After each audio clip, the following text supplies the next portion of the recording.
Доброе утро! Меня зовут Сталих Анкишиев. Это программа о вкусной и здоровой пище. Очень многие спесиво относятся к замороженным продуктам.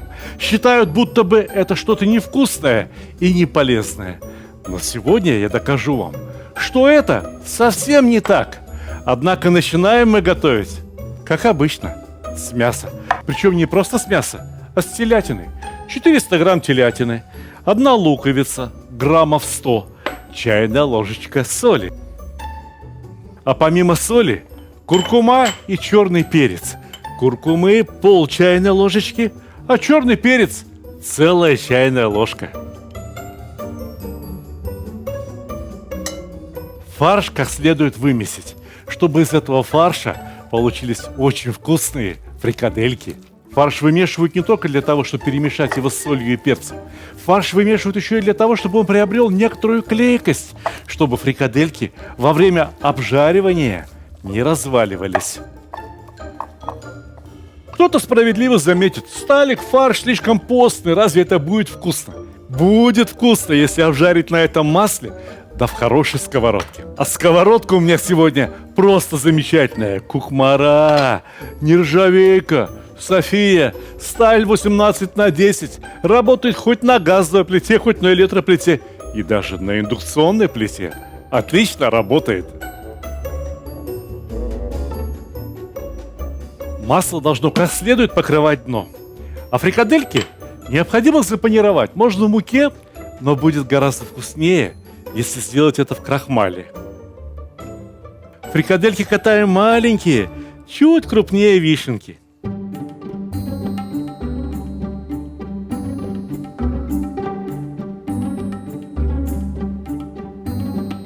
Первая партия готова, не надо сковородку перегружать, ведь фрикадельки должны обжариваться в один слой.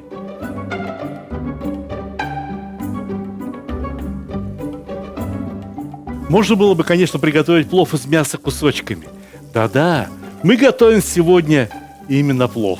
Только плов не узбекский, плов азербайджанский. Плов с фрикадельками и вишней. Вас удивляет состав продуктов? Где привычный лук, где привычная морковь, перец, чеснок? Вот все то, что мы называем традиционным пловом. Тот плов, который получил заслуженную популярность в России, готовят примерно 100 миллионов населения Средней Азии, да еще Афганистана. А плов, для которого рис готовится отдельно, готовят примерно 2 миллиарда человек. Представляете себе, вся Индия, Пакистан, Иран, Азербайджан, Турция и все арабские страны. Поэтому, если вы хотите изучить тему плова как следует, вы должны понять, что такое раздельные пловы.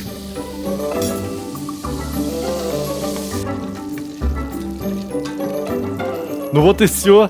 Отличные, очень аппетитные фрикадельки. А теперь прямо в эту же сковородку опускаем вишню. Да не просто вишню, а засыпаем ее сахаром. Для того, чтобы сахар растворился, для того, чтобы сахар покрыл вишню.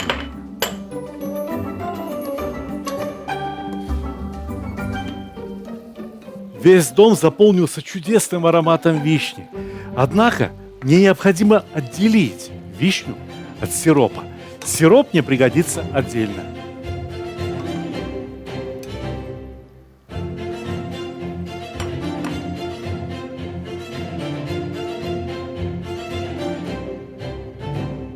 А теперь на то же самое место я ставлю кастрюлю.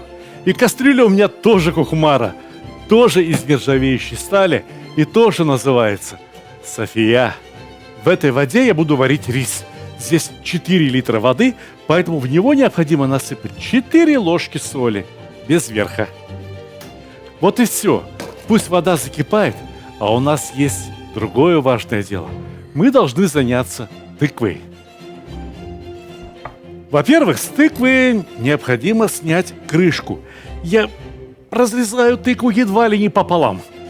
И эта задача, пожалуй, что самая трудная в приготовлении этого плова. Вот она какая, наша тыква. Семечки, разумеется, убрать, припасти, подготовить для другого случая.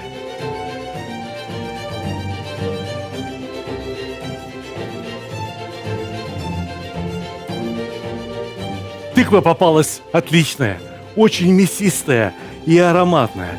Однако места для плова внутри этой тыквы совсем немного, поэтому я попытаюсь вырезать изнутри тыквы немного мякоти. Эта мякоть мне пригодится. Вот такие аккуратные кубики. Ну вот, теперь тыква чем-то похожа на казан. И в ней, да, прямо в этой тыкве можно приготовить плов. Только тыква плод довольно сочный. Во время приготовления, во время нагревания она будет выделять сок. И в этом соке переготовится рис. Да, он впитает в себя лишнюю влагу. Пусть даже такую вкусную, которой является тыквенный сок. Поэтому для начала подсоленную тыкву я ставлю в духовку, для того, чтобы она просолилась, прогрелась и слегка подсохла. И у нас как раз есть время для того, чтобы заняться рисом. А точнее, отварить его. Отварить в сильно соленой, бурно кипящей воде. Да, вода желательно, чтобы кипела прямо вот так. А рис необходимо замочить в соленой воде хотя бы на полчаса. Каждый сорт риса варится в свое время. Есть такой рис, который готов бывает за 4 минуты. А бывает и такой рис, который варится все 12 минут. Но любой рис, как только опустили его в кастрюлю, необходимо помешать, чтобы он не прилип ко дну. Иначе рис пригорит даже в кастрюле с водой. Сейчас я попрошу вас быть очень внимательными. То, что мы сейчас делаем, очень важно для каждого человека, который хочет научиться готовить рассыпчатый рис. Разумеется, для рассыпчатого риса лучше всего брать длиннозерные сорта. Например, басмати. Я хочу обратить внимание, что вишня выпустила еще сок. Прекрасно, сливаем его. Этот сок нам понадобится прямо сейчас для первого ковшика риса, который я достану из кастрюли. Вот столько, пожалуй, что хватит. Он еще не готов. Нет, но он уже горячий и полностью готов к тому, чтобы впитать в себя весь вишневый сок.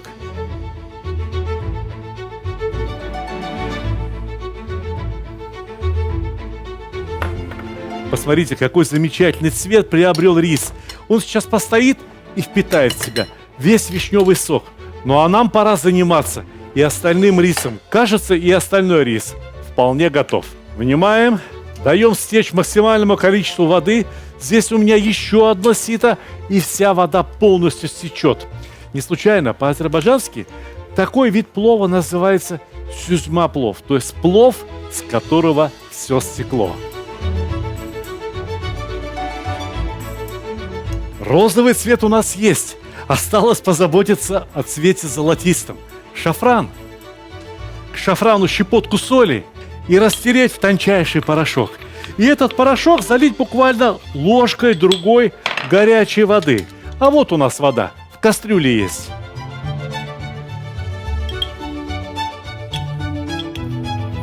И вот теперь мы начинаем собирать пловы. Внимание! Вот это очень хороший, очень тонкий азербайджанский лаваш. Складываем его в четверо и прикладываем на него крышечку от кастрюли, так, чтобы угол лаваша оказался ровно в центре. Лишний лаваш обрезаем. В результате у нас получился круг лаваша по диаметру точно как эта кастрюля. Кастрюлю необходимо смазать топленым маслом.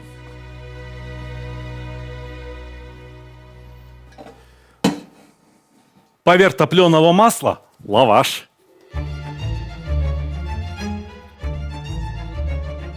На лаваш еще одну ложечку топленого масла.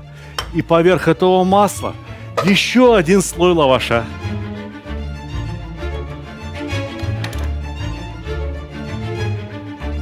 То, что получится из этого лаваша, в азербайджанской кухне называется казмах. Обычно из-за этого спорят и дети, и взрослые. Это самая вкусная часть плова. Теперь поверх лаваша и масла можно выкладывать рис. Теперь рис в казане, либо в кастрюле, не пригорит. Кстати говоря, кастрюля, что по-татарски, что по-азербайджански, переводится как именно казан.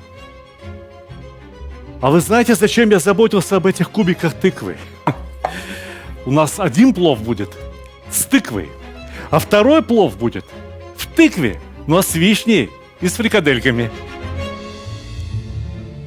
Тыква в данном случае выступает не в качестве сладости, а в качестве еды, в качестве какого-то продукта, ингредиента для основного блюда. Поэтому я ее посолил. Осталось только укрыть ее еще одним слоем риса, а затем накрыть тарелочкой. Тарелочкой, которая подходит по диаметру к этой кастрюле. Кастрюлю мы снова поставили на огонь. Внутри риса содержится изрядное количество влаги. Эта влага будет испаряться. И чтобы здесь, внутри кастрюли, не шел дождь, подкладываем под крышку салфетку. Салфетка впитает в себя лишнюю влагу, рис подсохнет и подготовится ко встрече с маслом и шафраном. Ну а теперь к тыкве. О, ух, как вкусно пахнет! Но тыква нет. Она еще не готова. Ей еще готовится да готовится. Но теперь она подготовлена к тому, чтобы внутри нее готовился второй плов. Вторая часть нашего риса. Тыкву солили? Солили. Тыква получится вкусная, но она будет еще вкуснее, если ее присыпать чуть-чуть, буквально небольшой щепоткой корицы и хорошей щепотью черного перца.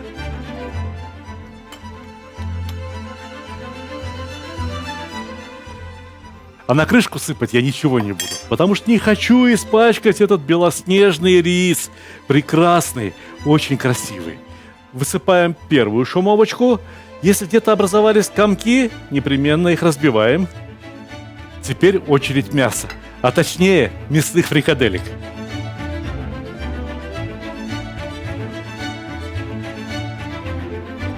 Еще один небольшой слой риса. Рис ни в коем случае не трамбуем. Пусть он лежит рыхло, пусть он лежит свободно, пусть пар промеж риса гуляет. Не случайно на всех тюркских языках, по-таджикски, по-ирански, даже в Индии говорят, рис находится на пару, на отдыхе, на даме.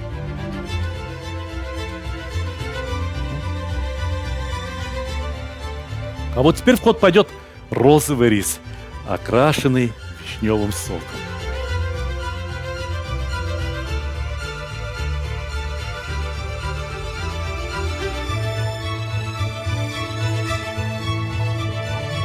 Ну и в конце концов сама вишня.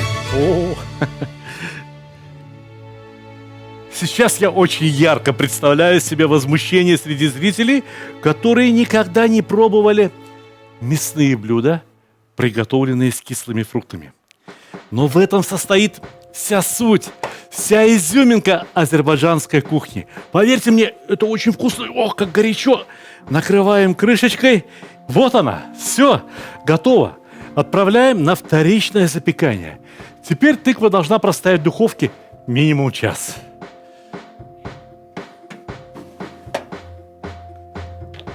Однако температуру запекания можно сделать и пониже. 150 градусов вполне достаточно. Рис горячий, тыква горячая. Все получится очень хорошо. Если вы хотите получить по-настоящему прекрасный, рассыпчатый, очень красивый азербайджанский плов, то рис в кастрюле, ну или в казане, как говорят в Азербайджане, должен постоять хотя бы минут 40. Он должен пропариться, продышаться. Понимаете? Посмотрите, сколько влаги накопила эта салфетка. Это очень хорошо. Потому что поры риса сейчас освободились для встречи с прекрасным, с маслом и шафраном. Шафран не случайно является одной из самых драгоценных специй на Востоке. Поливаем шафраном. Поливаем не всю плоскость риса, а только часть. Таким образом, часть рисинок станут золотистыми, а часть останется белыми. И поливаем ароматнейшим подогретым топленым маслом. Плов может быть без чего угодно. Он может быть без лука, он может быть без моркови, он может быть даже без чеснока и без мяса. Но вот плов без масла не бывает. Итак, чтобы рис превратился в плов, необходимо подождать еще буквально 5 минут. Этого времени как раз достаточно, чтобы застелить стол самой красивой скатертью и достать из духовки тыкву. Надо признать, если в Турции что и умеют, так это красиво подать на стол. Особенно, если дело касается чая. Ведь в Турции умеют готовить замечательные сладости. Пахлаву с фисташками, шоколадную пахлаву, пахлаву с орехами, пахлаву из теста в виде ниточек, пахлаву из тончайшего теста, пропитанного медом. Какую только пахлаву не готовят в Турции. Но и чай заваривать в Турции умеют очень здорово. Расскажу, какая мода там пошла. Зажгут свечи в подставке, а поверх этих свечей поставят чайник размером побольше. В этом чайнике будет кипяток стоять и не остывать. С одной стороны свечи светят, за столом как-то теплее, уютнее. А с другой стороны нужен горячий кипяток. А вот он, точно так же, как в наших самоварах. Только чайничек с заваркой ставят не поверх самовара, а поверх того чайника, в котором кипяток стоит. Теперь дело за малым. Выбрать хорошую заварку. Индийский Ассам, чай Ахмад-Ти – правильный выбор. Полюбуйтесь, какой чай. Полюбуйтесь размером листочка. Вот он, крупнолистовой, без единого недостатка, с отличным ароматом. Хотите получить такой же чай, как в Турции? А может быть даже и лучше? Не жалейте заварки. Добавляйте от души. Дайте ему настояться. И не опасайтесь, что получится слишком крепким. Во-первых, это усилит аромат чая.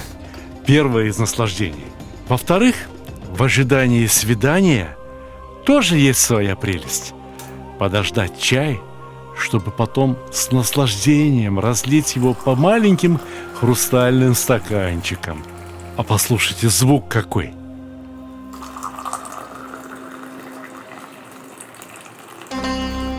Ведь точно горный ручеек журчит. А еще крепость чая в каждом отдельном стаканчике можно регулировать. Но запах один на всех. И вкус сладости и чая тоже один на всех. И радость общения за столом одна на всех. Съешьте сначала кусочек пахлавы. Пусть во рту сладко станет, прежде чем вы произнесете первые слова вашей беседы. Ведь беседа за чаем может быть только доброй. О хороших новостях, о планах, о мечтах. А если и обсуждать, то только вкус сладостей. И никаких сплетен, никакого негатива. Ведь в чай Ахмад-Ти вложено так много добросовестного труда рук человеческих. Чай Ахмад-Ти. Тыква после запекания бывает довольно мягкой. Аккуратно надо быть. Аккуратно вынуть ее. Берем ухваты, потому что только человеческие руки и смогут удержать эту тыкву.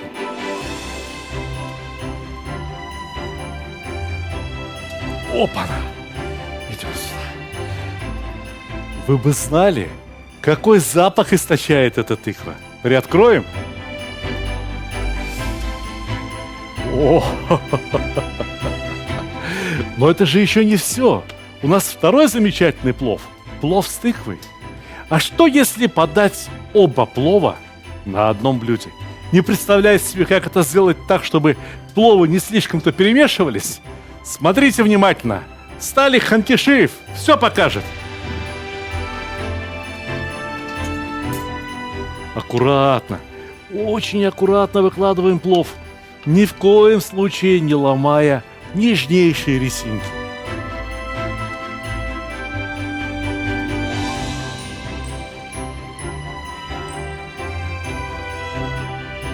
И теперь разрезаем второй плов. Плов в тыкве, плов с вишней и фрикадельками.